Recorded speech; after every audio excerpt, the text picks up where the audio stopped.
Hacker অথবা প্রতারকের হাত থেকে ফেসবুক অ্যাকাউন্টকে রক্ষা করার জন্য লগইন অ্যালার্টস চালু করা খুব জরুরি। আননোন পারসন আমার ফেসবুকে লগইন করার সাথে সাথে আমার এখানে নোটিফিকেশন চলে আসবে। তাহলে চলুন এটি কিভাবে চালু করা যায় প্র্যাকটিক্যালি দেখে নেই।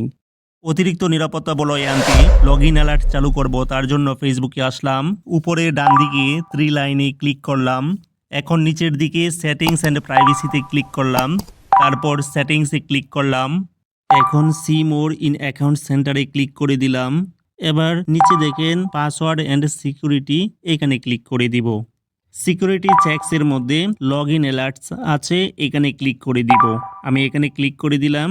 আমার প্রোফাইলটি বেছে নিলাম। এবার এখানে আমরা দেখতে পাচ্ছি লগইন অ্যালার্টস এর মধ্যে ইন অ্যাপস অ্যালার্টস, এখানে উভয়টার মধ্যে টিক দিয়ে দিলে উভয়টাই নোটিফিকেশন চলে আসবে। যদি হ্যাকার বা আননোন পারসন আমার ফেসবুকে লগইন করে, তাহলে সাথে সাথে আমার এখানে ইমেল এবং অ্যাপস এর মধ্যে নোটিফিকেশন চলে আসবে।